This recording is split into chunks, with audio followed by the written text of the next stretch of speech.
Beyond the Wrench with Jay Goninen from WrenchWay.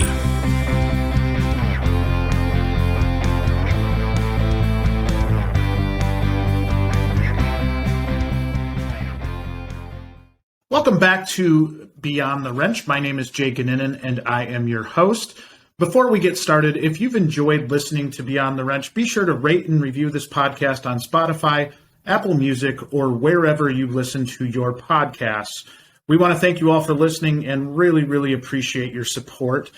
Today, I have with me Matthew Leffler, which if you're on social media, if you're on LinkedIn, you probably have a pretty good idea of who he is. He is the armchair attorney, along with a bunch of other things. And I'm really excited to get into his background and what led him to where he's at today, because it's a really interesting journey, and one that I think is really helpful for a lot of us. We're going to talk about a lot of things in terms of protecting ourselves, and really, I think just a lot of really good content. So, Matthew, how are you doing today? Hey, I'm doing fantastic. Thank you so much for having me on the program. I'm really excited to be here. I've never once talked to you and had you be in a bad mood, I don't think. There's so much to be excited about. We're talking today, August 9th, but on August 10th, my children go back to school. So I'm elated. There's always something to be excited about, and this day is no different than any other. That's what I love about you. That's what I love about you. So let's talk about you to start off things. You've got a really fascinating background in one that I think is probably a little non-traditional compared to a lot of others in the industry. So walk us through, what got you into this business in the first place? I love that question. And I'm going to tell you, it's probably a lot more traditional than you might think. So for my own self, I'm a lawyer. I've been practicing since 2010, and I defended trucking companies, among other things. But let's talk a little bit before that. My father started with Roadway in 1976. That's before deregulation. That's when 60% of truck drivers and a lot of mechanics were unionized.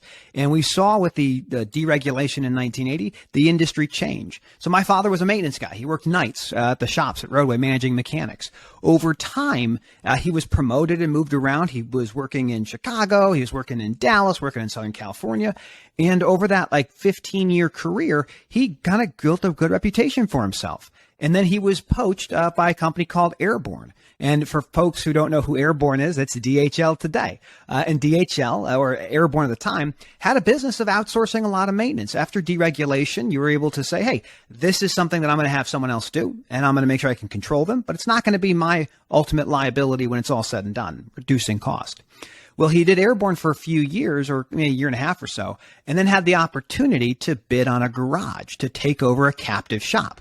And that company he bid on was a company called RPS, Railway Package Systems. And a lot of folks, again, if you've been in this business for a little while, that's FedEx Ground now. That is what is now FedEx Ground. And he started a business where he called it Outsourced Fleet Services. Very specific name, because it was the company you call if you want to outsource fleet services. And we were the largest vendor for ground for about 25 years. And so he started that in 91, and I joined up with him in 2012. So to kind of put a little bow on my background, I was in transportation from the beginning. I saw my father traveling across the country, managing mechanics, the challenges of running big shops, captive shops, 24/7, 365. These are difficult things to do.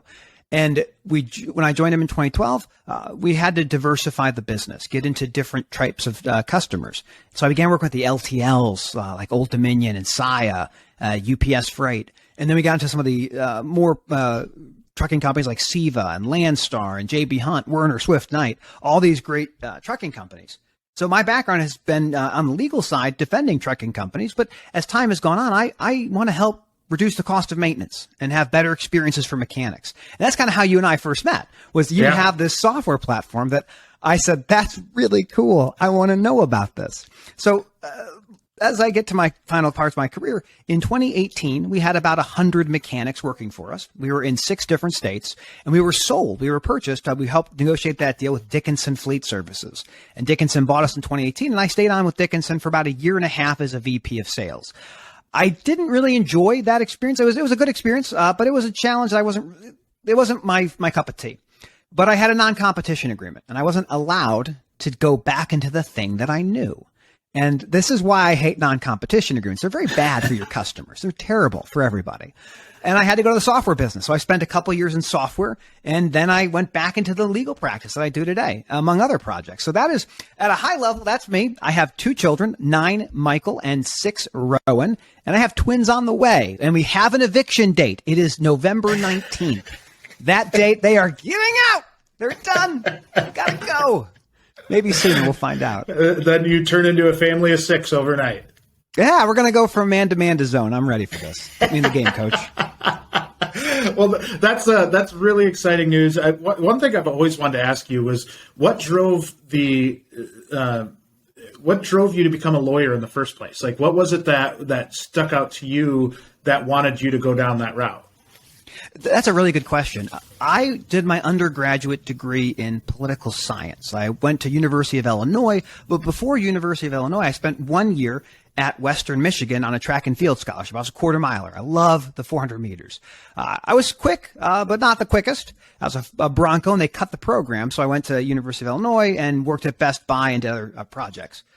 When I graduated in 2007, I didn't want to be an adult yet. And my father has, been in the mechanic industry for such a long time. His expectation for all of us was, you have to get a postgraduate degree. You have to do something else. So my brother got the MBA, and I said to myself, let's go to law school. And so there's a whole process. You take a test. You have to do an application. They have a very high level of people who don't get in. And I was accepted to Michigan State University College of Law. And when I was at the law college, I was able to do a whole lot of really interesting things. I was a co-editor-in-chief of our Journal of Business and Securities Law. I was a part of a trial practice institute. I love litigation, presenting in front of jurors or to judges. And I graduated in 2010, magna cum laude, and I went on to practice in the state of Illinois. So today I have a law degree that is for Michigan State, but I'm licensed to practice in Illinois, the Northern District of Illinois, the federal court, and the Seventh Circuit Court of Appeals, which is the appellate court above the Northern District of Illinois.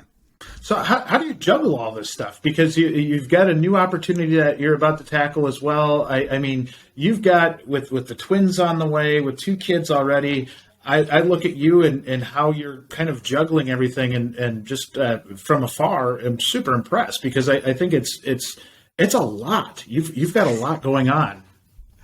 I would say that I love the challenge, but I'm also a man of faith, and I'm a recent convert. So I grew up Catholic, but I kind of fell away from the faith. But this year I was baptized. And the analogy I like to give is, imagine you're a little kid walking into a pool, and your father's behind you. And you don't know how dangerous the pool is, but you kind of know that there's something behind you that's going to take care of you. That's what I feel. So I walk into this pool or this lake or this ocean, and there's always things that are on us that will struggle and cause us, trepidation to do something different. But I have faith. And so far, it's working out fine. I stay positive. But yeah, I get bored easily too, Jay. Like, if I get bored, I'm like, I got to do something different. I can't just keep doing this. So I'm eclectic. So I appreciate the feedback in terms of what it is that I do. It's a lot of fun. That's what my main thing is. As long as I'm having fun and I'm interested, I have no worry about my capacity to handle that weight. Well, in a lot of ways, I look at it, and I think there's similarities with me where I try to force growth, right? Where like it's not something, maybe even something like starting a business isn't the most natural thing for a lot of people. And I think the things you learn when you kind of force yourself into uncomfortable situations, or force yourself into scenarios that you just weren't exposed to before, I think it just helps you learn and grow, even in fatherhood. I think that's something that has forced me to grow as well. And I think all of those scenarios that you're in, or the different situations that you're in, it's really cool to see, because I do think it forces your hand at growth. And even going to law school, I think that forces your hand at growth. So it's just cool to see like how much you push yourself. And, I'll kind of build off of that from someone like you who owns a business and took that risk. I look at how my father's experience was running outsourced fleet services, and we would have time from customers who would say, hey, we're normally net 30, we'll go to net 45, and then they'll be knocking on net 60, net 65, net 75. And you're a cash flow business. And I remember vividly my father having to take out loans off of his retirement accounts to make payroll. I mean, few people, and you know this because you own the business, but few people realize the things you can't miss in terms of payments are employees and insurance. You don't miss those. You miss those, you're done. And so that level of stress, I saw that level of stress. What I do and what I get the opportunity to do and help people achieve whatever goal they have, it's nothing like that level of stress. Calling customers and saying, I need you to wire me money today. One of my things, a quick little story, like one of the things I did when I came on to outsource, I'm a lawyer, right? So I started off learning accounts payable and billing and account management and sales, but I also took over the collections. And we had collection companies we were outsourcing it to. And I said, nah, I'll do it. And every single client who didn't pay me, I sued them. I sued them in court. I remember people would say, $6,000, you're not going to sue me. Oh, yeah, I am. Yeah, I am. And I remember vividly having a client who owed me $6,500, and they didn't contest. The work was fine. They were happy with the work. They just didn't want to pay. The first court appearance was Christmas Eve. And they said, okay, are you serious? We're going to meet in court on Christmas Eve? Yeah, or I'll get a default against you. And they said, okay, what's it going to take to make this go away?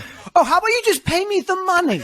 Oh, is that all you have to do? Yeah, okay, thank you. Oh, those are good times, Jay. Those are good times. I similar in the background in terms of my dad owning a business, a shop growing up that he still owns to this day. And those things that you don't think about unless you're in that situation. And I, we're from a small town, and I never forget like going into a restaurant and my dad just like staring around at like, he's like, well, half this bar owes me money. And I'm like, well, but I don't think you're running your business correctly. That's right. Yeah. So it is, it's just a different world, but I think, I'm thankful that I was exposed to it at an early age. I think it did a lot for you as well in terms of just being exposed to the business side of things and seeing the importance of, having that legal background and how it impacts so much stuff. And I think even in starting my business, one of the things that I maybe underestimated was the opinion of a lawyer or just counsel of a lawyer. I think there's just so much value in that to make sure you're protecting yourself in a lot of different ways. And that's really what we're talking about today is how shops can protect themselves, how technicians can protect themselves. And one thing I want to start with was something you mentioned earlier, which is non-compete clauses. And we're starting to see some of those with shops trying to get technicians to sign non-competes, which is kind of crazy to me. I never in my life would have thought that would be a thing. But talk to me a little bit about the impact of these agreements and what maybe to look out for when somebody's, asking you to sign one. That I love this question. It's an issue very close to my heart.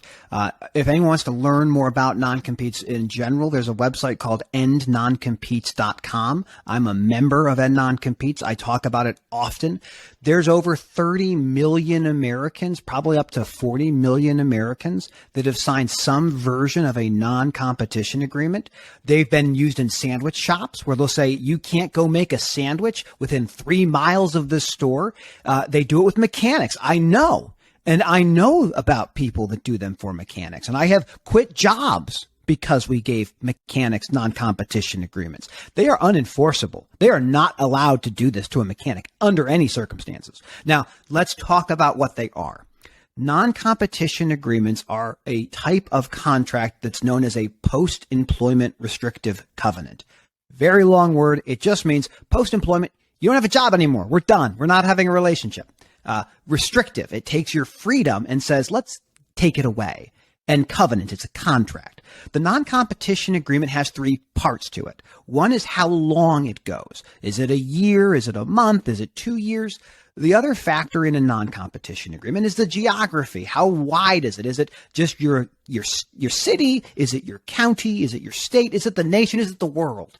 And then finally, it's what is it you can't do? So if you're a business of fixing heavy duty trucks, non-competition agreement wouldn't stop you from working in an auto parts company or auto repair company.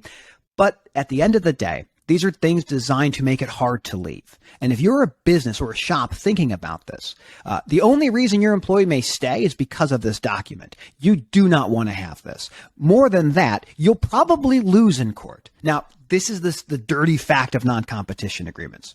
Most people know they're not enforceable, at least in terms of like how a mechanic works. Service writers, general managers, a little bit different, but still kind of same idea. And they know that most people will not sue to make them invalidated. So instead, they just wait, or they just stay with the job they don't like. They are terrible for shareholders. They're terrible for customers. They're terrible for your employees. They shouldn't be used, but they are everywhere in every industry. And if they could do it for truck drivers, they would. And they're bad. They're just bad for everybody. I think so. I've had a non-compete before, right? And actually before I started the company. And I got it, right? I was a executive level member of a large dealership in Wisconsin, and I got it. Like they didn't want me to leave and take all their trade secrets to a competitor, that kind of thing. I don't quite get it with mechanics, but the one thing that I was worried about, and I didn't even do business in Wisconsin to start with, like for a year. I had gone across the country. That's probably what forced us to go nationwide right off the bat, was that I was kind of afraid of it. And I wasn't afraid of the non-compete. What I was afraid of was getting tied up in court and being like having legal fees associated. And I think that's probably a lot of people, right? Like they are afraid that, hey, I'm going to go up against this company and they've got a lot more money than I do, and they're just going to try and tie me up in court as long as they can.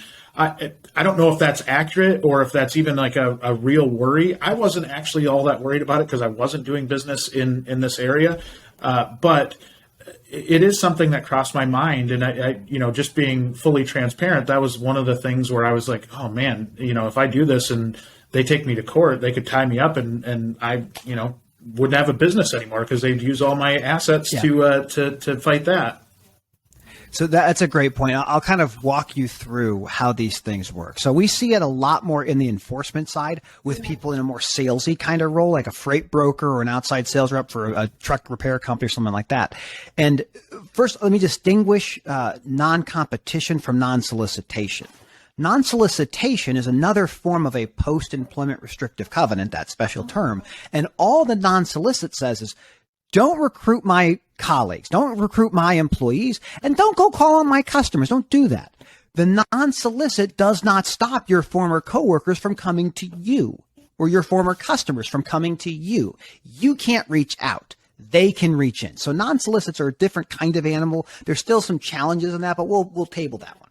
So how a non-competition enforcement action works, typically, is you are doing your new job. Maybe you get a letter. Maybe the letter says you have a document that says you can't do this, and we're going to sue you. Maybe they send it to your new employer. Maybe your new employer fires you because they're scared of litigation. But let's say they're not. The next thing that happens is someone serves you process. This is a terrifying experience. A sheriff comes to your home or they come to your work. And they give you a piece of paper saying, hey, you're being sued. And to your point of how much does this cost? It's not cheap. It's not cheap. You get to court, and these are generally things you don't have insurance for. So like your liability for your rental apartment or your liability for homeowners isn't going to cover this. This is out-of-pocket spend. And you could be embroiled in litigation for weeks or months or years. You might spend $10,000, $15,000, $30,000, $50,000 or more. One of the trends that we see right now that I'll call out right here is when a new employer indemnifies and protects the new hire. We saw this in Chicago, a company called Four Kites. Four Kites, I hope you're listening. I love you guys.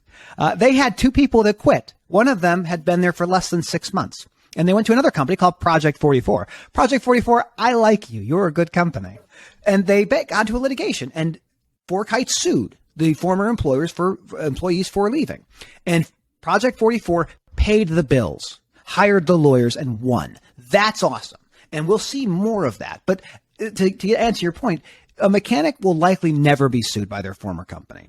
It would be such a bad publicity for that act, and they know it's not enforceable. But again, the dirty secret, they know it's not enforceable, but they also know that most mechanics are not going to go call a lawyer and say, can you look at this document for me? Because I don't know what I signed, and then have a whole fee to deal with that. It's crazy, man. It's crazy. It is, and that's some of what I think this advice is so good. And not only just for the technician, but let's go to the employer side and try to figure out maybe why some feel that this is so important to have, even from a mechanic technician. I don't quite understand it myself, and I'm trying to wrap my hands around it because it's so hard to find these people as it is. And you're adding a different barrier. You are going to, I think once we describe why an employer thinks this way, it'll make complete sense. Okay. I want you to think of a non-competition agreement as a tool in your tool chest. It's not a great tool, but it is a tool.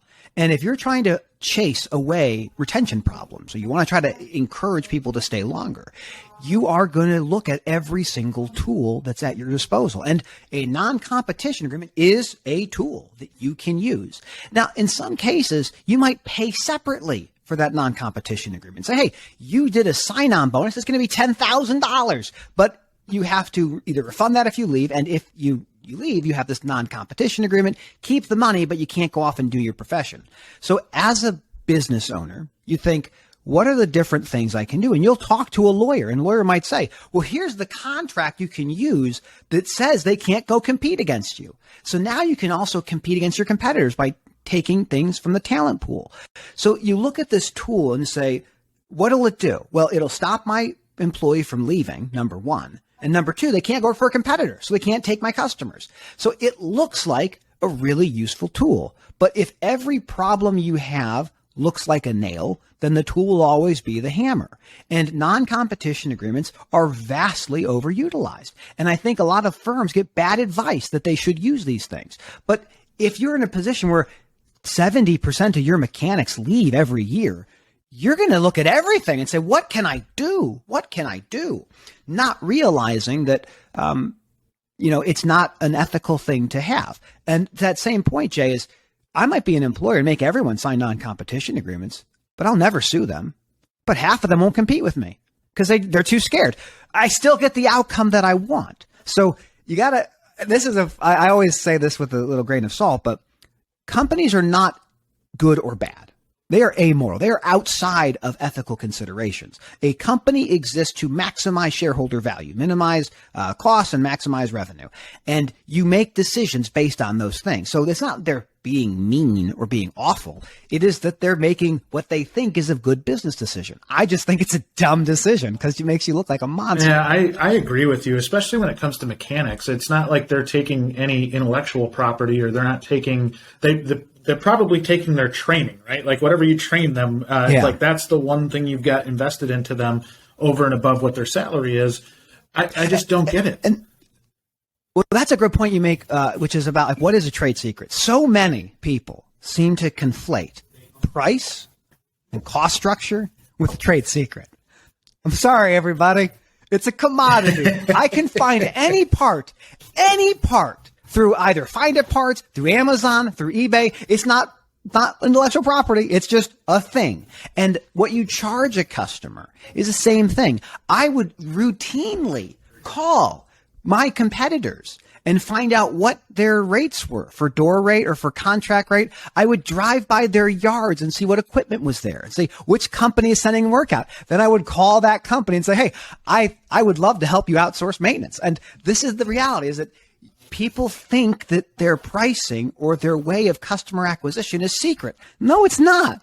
Not even close. Not even close. But again, we have business owners that just don't think about it that way. They think that, well, I've always done it this way, and clearly I must be the best, so this is all secret. No, it's a 10% markup above cost or 25% markup above cost. I don't care. It's a markup. It's not magic. No, it's not. And it's so funny to me because we see that on the end of shops trying to not be transparent with their salary ranges of what the techs are making. Yeah. And we hear from these techs all the time. They're like, yeah, the owners don't think we know. We know, like we talk, like all of their friends are techs, so they're talking to their friends that are techs, and they know what people are making, and so it always makes me kind of chuckle when a shop when they're maybe looking at coming on our platform is like, I'm not comfortable sharing salary information, and I'm like, they already know. Like, you might not like it, but they already know. Well, and this is actually a broader trend in all of U.S.-based businesses, is not being transparent on compensation. And there's a lot of reasons for that. And one of the key reasons they don't want to tell you what the range is because in many circumstances, they're going to pay more for new talent and keep existing talent down. And they have an incentive to make it as opaque as possible because they don't want unions. Now, for years, there were companies that have in their handbooks, like, you will be written up if you discuss your salary. Like, that's illegal, generally speaking. You can't actually do that. But the bigger piece, and this doesn't apply as much to mechanics as it does in other industries, but it just is worth calling out, is a lot of ways you predict future compensation is what your past compensation was. So if you were a woman making less money and you come to a role that's mostly men and they look at their peers, they're going to say, based on your last compensation, we'll give you a 10% bump and you'll still make more, but not knowing you're making way less than everybody else. So these are all techniques to, at the end of the day, keep it so that people make less than they should. Now, the nice thing about like big fleets, for example, like they have pay scales, like, and big deals, they have pay scales. They're going to tell you, this is how much you're going to get paid. And you say, here's the way to make more. You can work night shift. You can do some credits. You can get some additional training. We can give you bumps that way. But I'm with you. I mean, if you don't have the listing of how much something is going to pay, don't try to hire and just get out of the business. Like, you don't know what you're doing. Like, you don't know how this works anymore. There's the internet. This internet thing doesn't seem like it's going away. No, it's catching on. I've heard. But I get it from a shop standpoint because you want to take care of the people in-house. You also need to get new talent, and maybe you start to see that, hey, that new talent, even for a lesser skill set, it might cost me more than what the people are costing, or what you're paying them to be in the shop is less than maybe what the market commands. And the one thing that I always say is be careful there, because if that's the case, there are recruiters all over the place. There are people that are constantly looking for new talent. That those people that were loyal to you and you've treated right, when you start to bring in people that are getting paid more than them, and maybe they have a lesser skill set, and they find out about it, they're gone. Yeah. I mean, this is the fact we have with our shop. So our major thing was fixing trailers. And so there's not a trade school in this country that says, this is how to fix trailers. And there's 5 million of these commercial trailers in the country. There's a lot to be done. But we'd have the trailer mechanics who were getting paid, let's say, $25 an hour. And to hire new people, like, they're not moving for under 28. I mean, they're going to be at a higher level. And you have to make these decisions of, okay, our labor rate to the customer is 75. There's not a lot of delta here for all the different efficiencies we have to deal with. And the rule that I've always kind of gone with, and don't take this as gospel, but like a third of the labor rate is going to be that mechanic's compensation, like the top end. Like, and then you have like the benefits that get factored in all this, but ultimately like 40%, 60% or so of your door rate is going to labor, and then all the other ancillary things. So you have to have those conversations with your customers. Say, look, this is not the way it used to be. Like, you don't get the mechanics like this anymore. We've told people for the last 30 years, if you're turning a wrench, you're making a mistake. And now we have this challenge. So cost of maintenance will go up. The thing I can do for you is I can fix my markups on the parts, and I can offer you some standardization of how I bill you. So we just have some control aspects. But this market's different than it used to be. Now the 75s of 3 years ago might be 90 or 95. And good gracious, you dealers with your 200s, you make more than lawyers do. I'll tell you that right now. My billing rate for workers' compensation was $150. This is crazy. Different world. I think the way that you stated that was so beautiful, because it was, you explained to your customer why a price was going up, and it wasn't like you were trying. I see so many shops that are like, oh, I'm going to try and slide this pay rate or this door rate change under the table, and I don't want anybody to really think about it. I don't even want to post it. But what you did was kind of the opposite of that. You just hit it head on. You're like, listen, it's going to go up, and this is why it's going up. And we in order to find the people and to maintain your equipment, and not to mention the tooling has gotten far more expensive. Like there's just so much more overhead that goes into it than 30 years ago, right? Like there's just so much more to this. What I love about, like, as you call this out, like, I love hard conversations. Yeah. My companies I work with were big, sophisticated entities that had control over what they did. And I was always very clear. You're not going to have me slide a fee in. I'm not going to have a new fee to cover my cost. I'm going to come in with a quarterly business review. Every quarter, you're talking to me, hopefully more often than that. But if we're talking on a cadence, the quarterly reviews when we come in. And I say, look, here's the reality. I love working on your equipment. I love the opportunity to be a partner for your program. However, we are meeting some really interesting market trends that we are having trouble addressing. And because of that, the cost of labor is up. The cost of insurance is up. We all know how expensive health insurance is. And we need to make sure that our mechanics have things like paid time off. We need them to have the ability to decompress. We can't just go out there and have no benefits for our people. But that comes at a cost. And in the next quarter, I will raise your rate. But I want you to know this, because if you have to control costs, you need to find a different vendor, because I can't do it at the price we've done before. I tried to do rate increases once every 2 years, and that was before COVID because it was easier to kind of manage those costs. But I love losing a customer if they don't value my people the way that I do. Because if they don't, I don't need to work with you. There's 5 million of those stupid trailers out there. There's millions of trucks. I don't need you. I love to have your money coming in. We have that same conversation of net terms. Like, hey, at what point did I say I can't make that service call for 2 weeks? Why are we at net 65? But that's the conversation you have to have. And that's what you want from your salespeople and your leadership, because we are partners of the fleet. I use this phrase. I mean this 100%. No one loves that equipment more than the fleet owner does. No one loves it more than them. I'm a close second. I watch every single trailer walk through my shop. If the rivet lines don't look like the factory, pull it down, do it again. We care about our customers, but we have to have them care about us.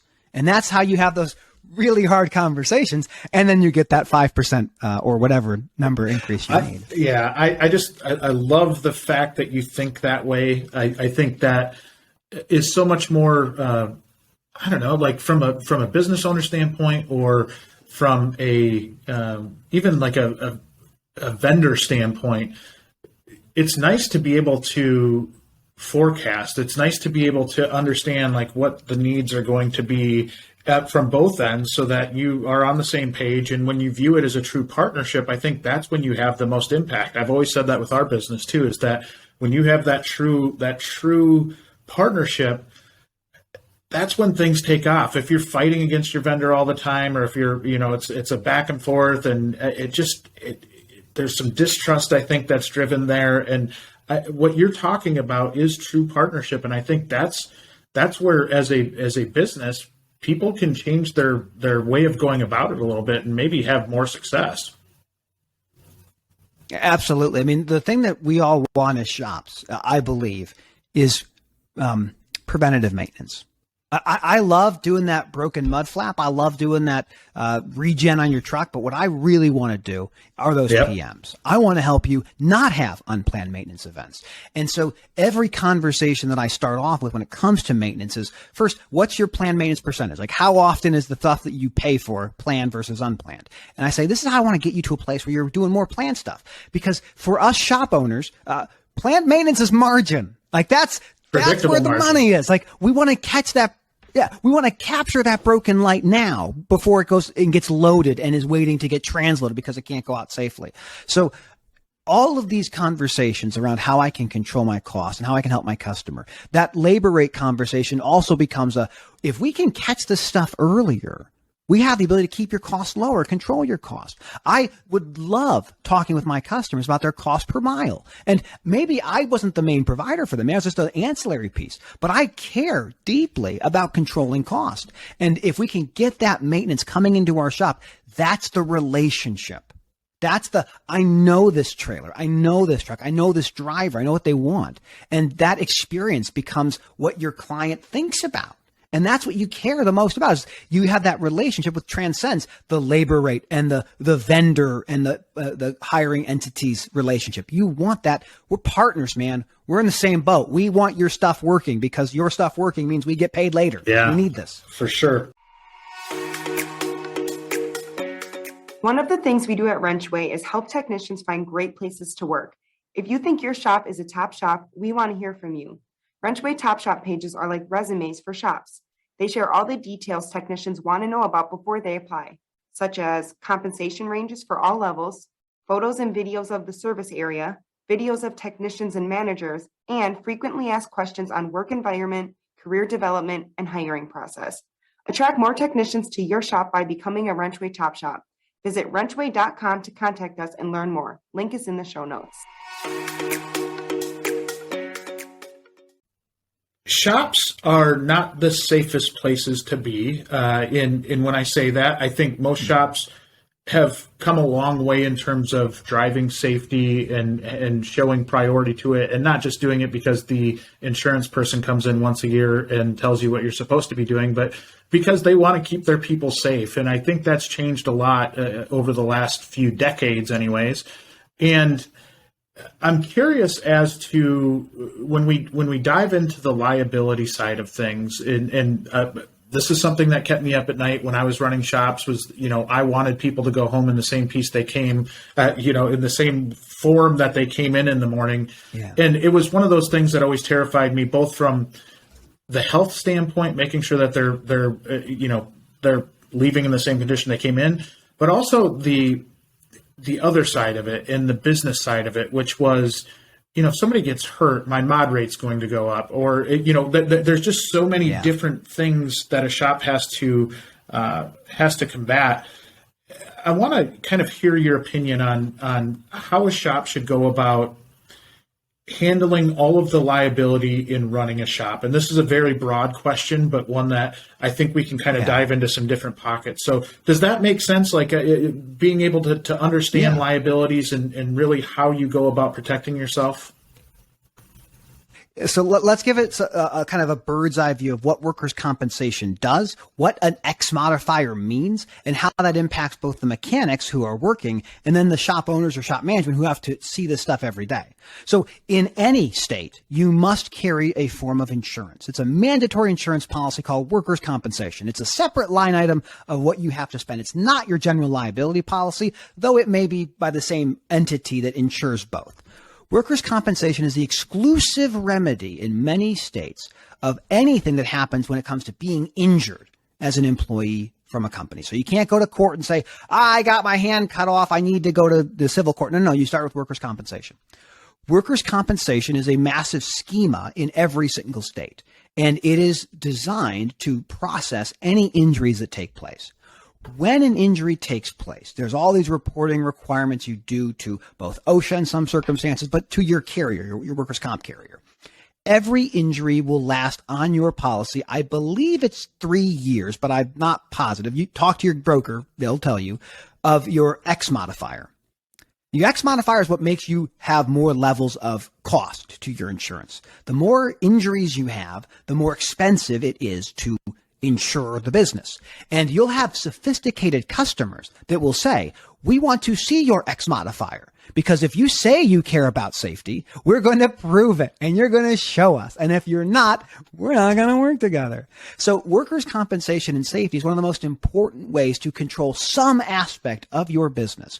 And when it comes to safety, you must never compromise. You can't compromise. You can't compromise. So the things you have to have, the most common injuries in our profession, mechanics, of course, backs, necks, arms, legs, all of these things, lacerations from blowing out trailers or all sorts of things, cut resistant gloves are key. So the three things you have to wear all the time is a set of safety glasses, composite shoes, and ear protection.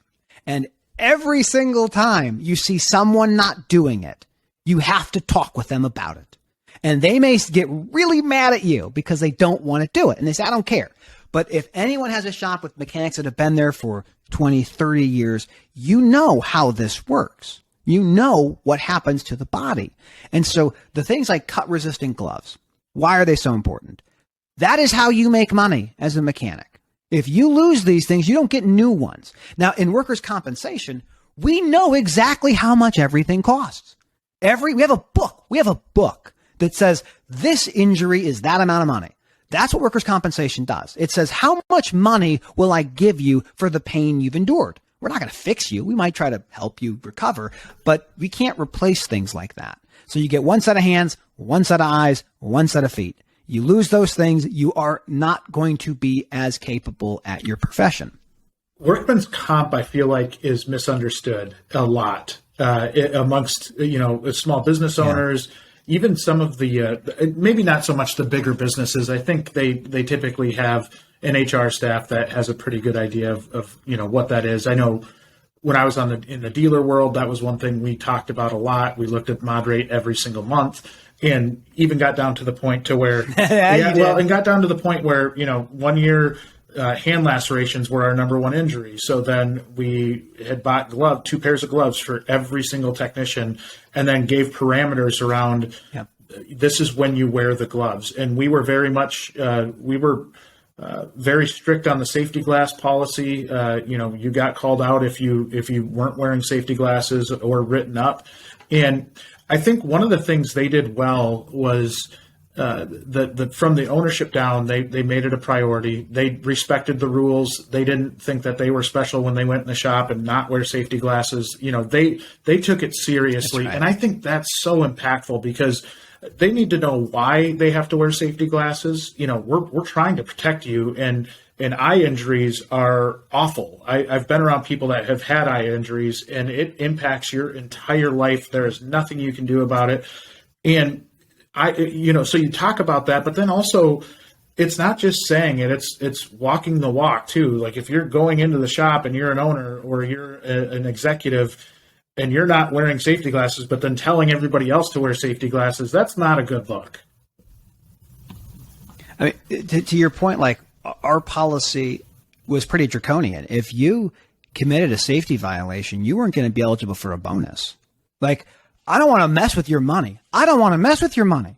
But, and this is kind of, let me dive back a little bit. So before I went to work in-house for my maintenance company, I was doing insurance defense work. And some of the work I did had to do with workers' compensation and manufacturing injuries. And we represented a company with a chemical that was the smell and taste of butter called diacetyl. And diacetyl, allegedly, in certain concentrations, can cause irreversible lung damage. And so every worker had to wear respirators, dual cartridge, NIOSH-approved respirators. And even then, they weren't as effective as you'd like them to be. And you'd have people in their early 30s who would have to have bilateral lung transplants. And when you get a lung transplant, one of two things happen in 5 years. Either you die or you get another lung transplant because they don't last. And so when you, as a lawyer, my job is to stare into the abyss and say, what's the worst thing that could happen? Because that's the only time you talk to me. Like, you don't call your lawyer and say, hey, let's talk about the weather. Like, how much does the weather conversation cost these days? It's like $300. No, you call us when things are not going great. And so walking into these shops and seeing this stuff and seeing the challenges of safety, no one wants to wear the glasses when it's super hot and you can't see and you just want to take them off just for a second and you put them back on. Or more importantly for me is the earring protection. If you get tinnitus in this space, it doesn't go away. And nearly every mechanic who's in their 50s and 60s has some level of tinnitus. My father has bad tinnitus from years of being in the room when they're bucking rivets. And so you have to be cognizant now of it. You have to be cognizant and force it now. And if you do that, you can sell that to your customers.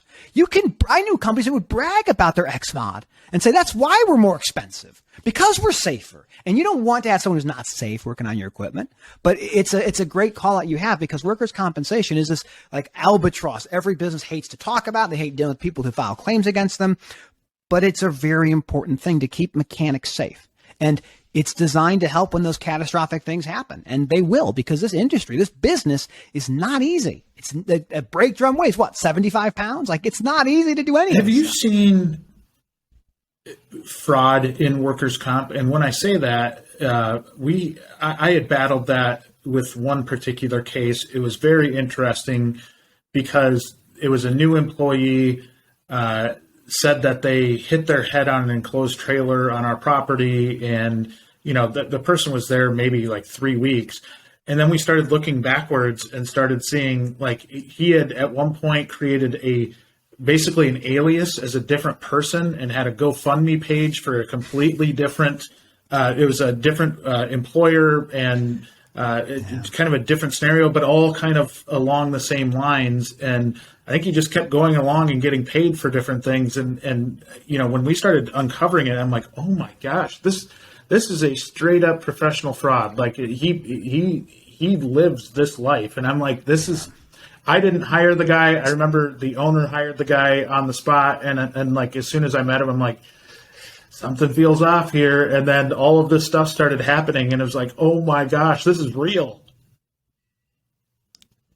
Yeah, it's not atypical. So just to kind of look at how workers' comp works, I don't know the numbers. I think it's about 5% might be fraudulent claims. There's some level of that. So it's minor, but it is a big part of it. We would have fraudulent claims or dealt with fraudulent claims that were people who were pain seeking, like they were looking for medications. And so they would have an injury or they'd fake an injury to get the medications. We'd have a lot of people who'd moonlight. So in the mechanic space, I'm fixing cars on the weekend. I twerk my back. Actually, I think it happened on Friday when I was at the shop. I'm pretty sure that's when it happened. So late reporting is a big thing. So this is like for a shop and for employees and mechanics too. Yeah. If you get injured, report it right away. Report it right away. And I'll write you up if you don't report it in the same day that it happens. Now, granted, sometimes you won't really know, so you don't report it. You're like, it's not that bad. I'll wait over the weekend and see how I feel.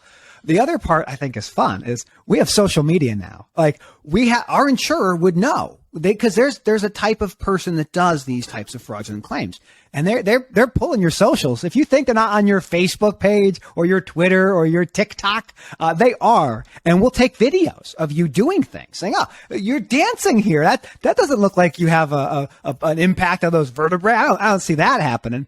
And then you have settlements that come from these things. I would say, and the thing I would caution everyone to think of is never attribute malice to what can be explained by incompetence.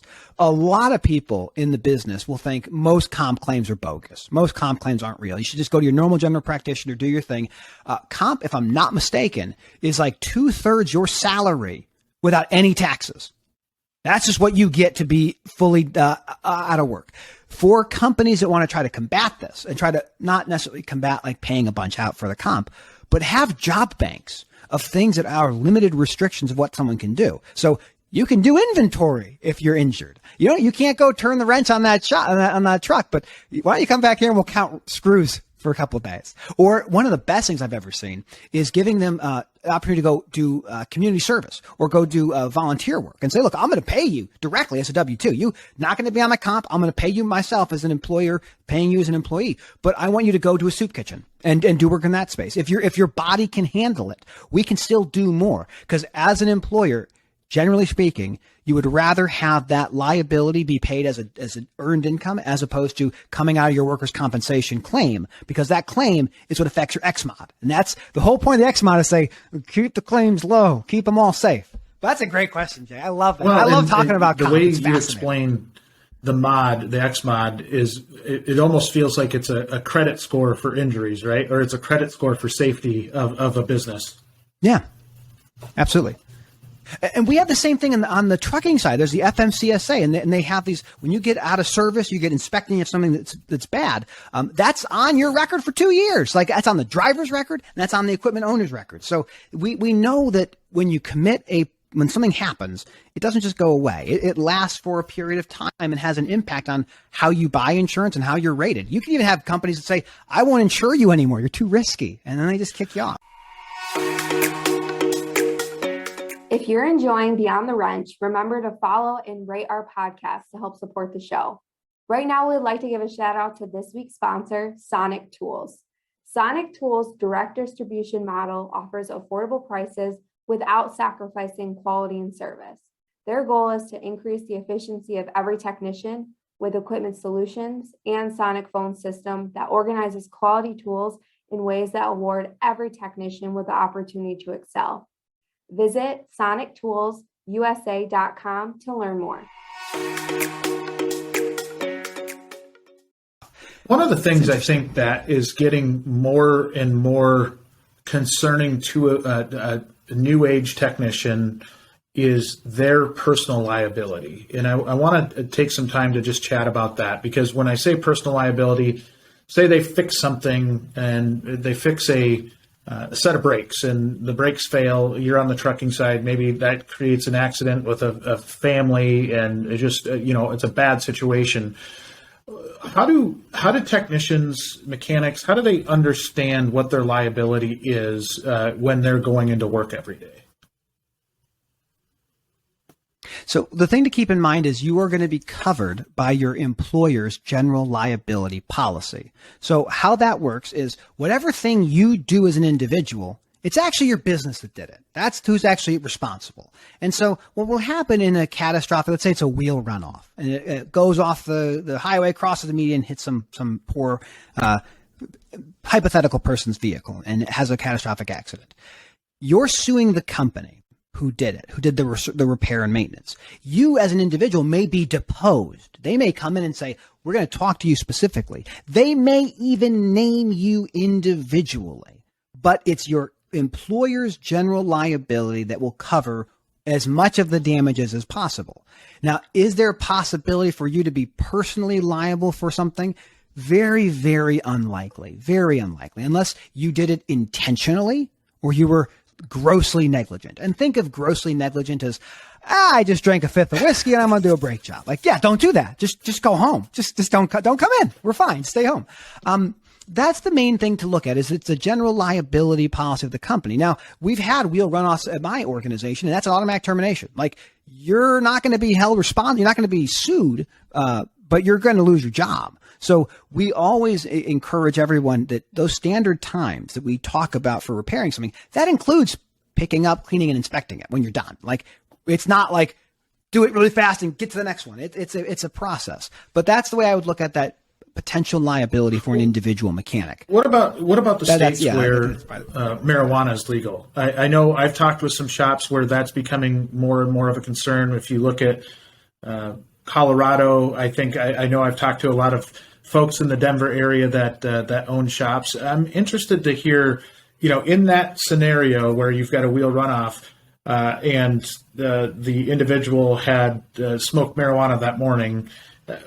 It's legal, but in what context? I have to assume that it's in the same realm as alcohol in terms of when you talk about grossly negligent. Does that kind of fall in the same wheelhouse there? It certainly can. Now, marijuana is really interesting. So there are a number of states that have made some version of medical marijuana or general decriminalization, or to some extent legalization. In those states, in many circumstances, alcohol abuse has gone down, or alcohol consumption has gone down. As an employer, I don't want anyone working on my property that is in any way inebriated, whether you're on pills or you're on pot or you're on booze. I just don't want you here. The thing about pot, which makes it so different than other ones, is it stays in your system longer. I mean, in terms of like the hair testing. So what we see on like the DOT side of things, like it's a urine test right now. There's pressure to adopt a hair follicle test. I'm vehemently against that. I think that's a bad decision. But I do think that marijuana is better than some of the prescription pain pills that are out there, the opioids, in terms of addiction and in terms of like just general safety for what they do.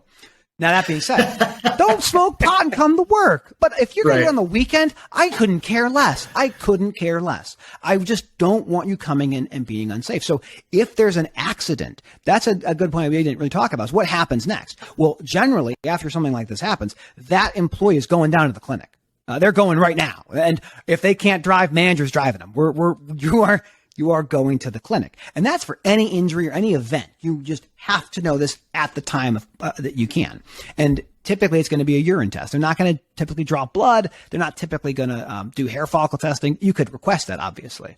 But that's how I would look at this. So I think we do a disservice to our industry, I think, when we do something like hair follicle testing at entry-level employees, because this is a trend in force that's changing. It's a Schedule I narcotic, not for any good scientific reason. It's there for a very specific political reason. And I don't think that political reason is going to last for the next 5 Is there a 10 time years. when an individual should reach out to an attorney, like, and maybe not even just that scenario, but broadly, I think, again, talking to protect themselves, I think most businesses have a pretty good idea of when they should be talking to an attorney, and most of them probably actually talk to an attorney fairly consistently, or at least have a good relationship with their own attorney. But I don't think individuals really know that side, and maybe it's just a terrifying thing to even think about. Well, I'll push back on the employer side too a little bit. First, on the employer side, you need to think about your business as a commercial vehicle, and you have to do preventative maintenance on a commercial vehicle. That's the same with your legal business. You need to have information regularly about changes in the law. Look at how your contracts work. I was on a podcast not long ago about the Biometric Privacy Act and the liability employers face, trucking companies specifically, that use like the fingerprint to scan in to clock in and not realizing the liability that's there. So as a business, I would say at least once a year, you meet with your attorney, maybe quarterly if you have the bandwidth, to just do an evaluation of what you're doing. For an individual, there's only a few things to be thinking about consecutively with your lawyer. Usually it's estate planning. Where's your will at?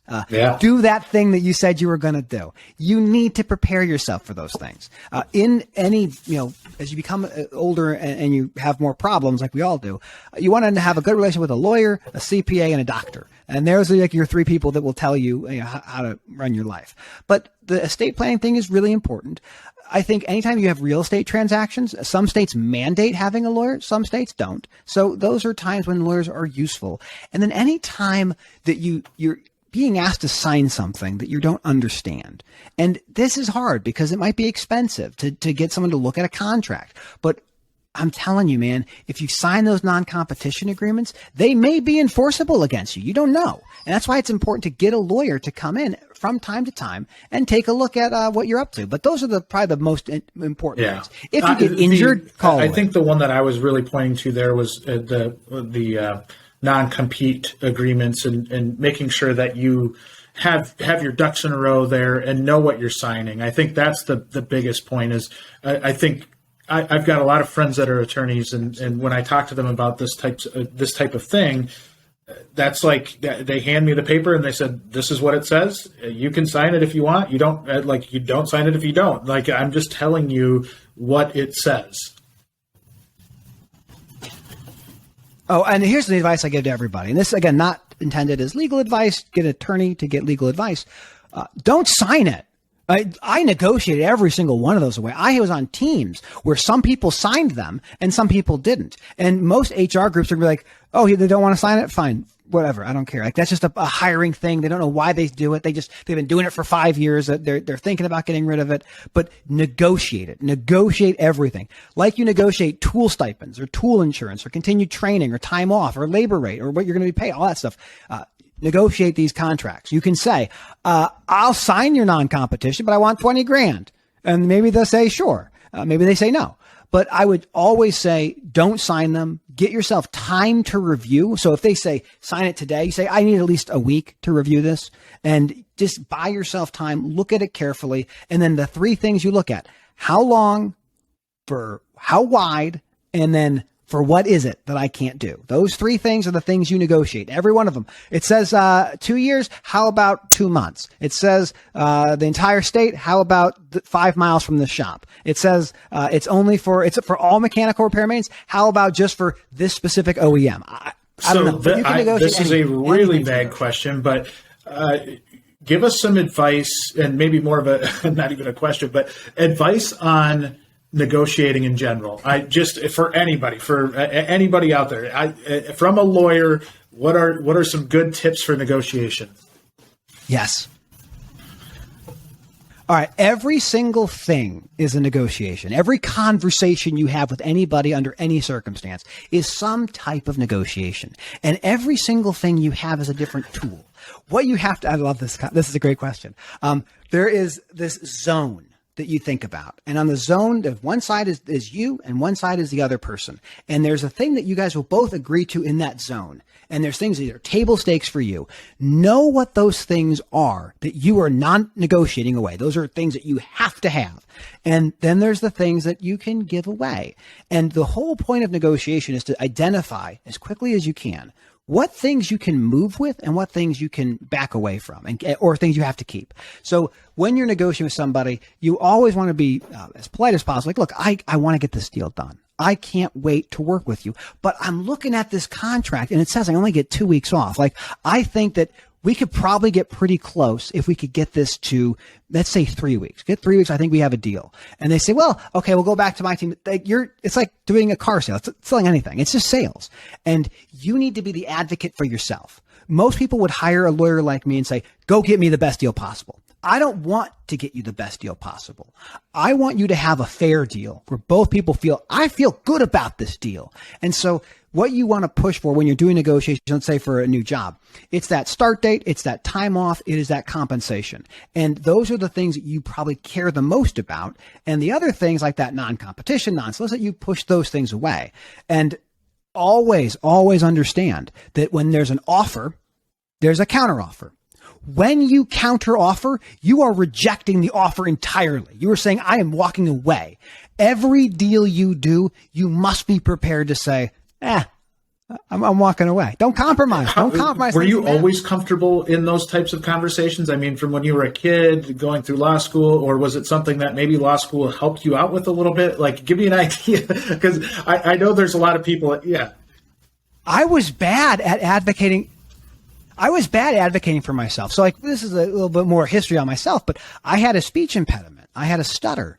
And so I didn't feel comfortable speaking to anybody under any circumstance. I just didn't feel like I could do that. As I was able to do speech therapy and get the confidence and do a little bit of theater and other things here and there, I felt a little bit better. I am very good at advocating for my clients. I'm really passionate because the nice thing about being a lawyer is that you become a fiduciary, and that's a special relationship that says, I put you in front of me. Me dies, me goes away, and then I just get to fight for you, and I'll fight hard. But when you're by yourself, when you're doing it on your own, you're like, okay, well, who am I fighting for now? And as I had children, that's when I learned how to advocate for myself, because my stakeholders are now, 2 boys, a wife, a little puppy who's kind of complaining in the background, and 2 twins coming. And I'll fight really hard for them, and I'll fight really dirty too. I don't care. I'm not walking out of this fight.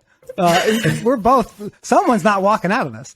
And so that has helped me. Being a parent has helped me become a better advocate. But it's a thing you can train yourself. Like, negotiation is hard conversations, and it's important to learn hard conversations as you grow into any business. Like, same as a service where you're convincing the customer to do a service that they don't really think they need. This is solid gold, my friend. This is really, really good stuff. I appreciate you spending time with us today, and really, some of the questions I learned so much out of, and I appreciate you taking the time to really break it down to where somebody like me can understand it. I think that is such an important piece, and something that is almost a lost art. I think there's a lot of lawyers that will try to talk above you maybe a little bit, and I think you did a really good job at kind of bringing it down and making it really easy to understand. So I genuinely appreciate that.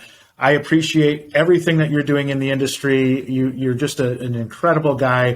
For those of you that aren't following him on LinkedIn yet, please get out there. Matthew Leffler, the armchair attorney. Anything else? Any other plugs that we can give to you, Matthew, or how do people get in touch with you?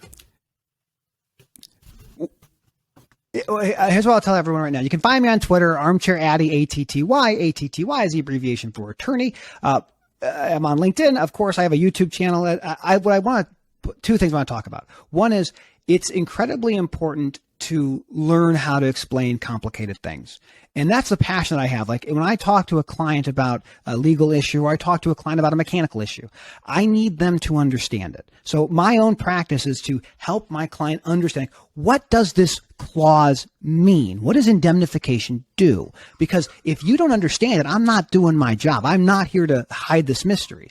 Now, for every shop listening, Brake Safety Week is coming up. It is going to be the end of August. Just to give you a little reminder, in Brake Safety Week of 2021, over 35,764 vehicles were inspected. 12% of them failed. Talk to your clients now. Brake Safety Week is something they have to be in. They know it's happening. And this is our opportunity as an industry to say, let's talk about preventative maintenance. Now, we're getting close to the wire. Here's what you do as a shop. You say, I bring in any vehicle you have. We're going to do a pre-trip. Drive it through in the morning. It's a 0.25 charge or a 0.2 charge. We're going to charge it. Do an inspection, measure the stuff, and say, hey, let's do some repairs. No carrier wants to be caught off guard being inspected and failing, but 12% fail on this massive highways the system we have. 12% will fail. This is an opportunity to help educate your client about preventative maintenance and be compliant with Brake Safety Week. Amazing stuff. Say, Jay. Appreciate you as always, and look forward to the next time.